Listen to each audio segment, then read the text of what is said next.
નમસ્કાર, હું છું યશ. આપ જોઈ રહ્યા છો ન્યૂઝ ફોર ઇન્ડિયા ગુજરાતનું ગૌરવ. મોડાસાના મુખ્ય બજારમાં બે આખલાઓ વાખડતા લોકોમાં નાસભાગ મચી હતી. શાકભાજીની લારી પણ ઊંધી વળી ગઈ હતી. હાલ તમામ શહેરોમાં રસ્તે રખડતા પશુઓના પુષ્કળ ત્રાસ વધી ગયા છે, જેના કારણે કેટલીય માલ મિલકતોને નુકસાન થયું છે. આમ જનતાને પણ પુષ્કળ ઈજાઓના ભોગ બનવું પડે છે. કેટલાયના જીવ પણ ગયેલ છે, જેમાં શાકભાજીવાળા શ્રમિકની લારી પણ ઊંધી વળી ગઈ હતી. મોડાસા શહેરના મધ્યમાં આવેલ મુખ્ય બજારોમાં રોજના લાખો લોકોની અવરજવર રહે છે. ત્યાં આજે બપોરે બે આખલા બાખડ્યા હતા.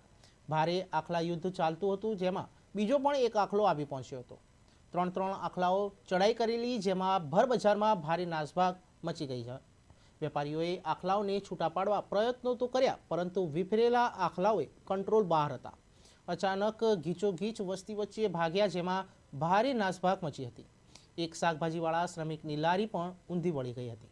શ્રમિકને પણ નુકસાન વેઠવાનો વારો આવ્યો. આમ નગરમાં રખડતા પશુઓ માટે નગરપાલિકા સત્તાધીશો દ્વારા નિયંત્રણ માટે નક્કર પગલાં લે એ જરૂરી છે. મોડાસાના પાવન સિટીમાં બે આખલા લડતા અફડાતફડી મચી જવાતા પાવન સિટીમાં પણ પાર્કિંગ કરેલા બાઇકોને નુકસાન પહોંચ્યું છે.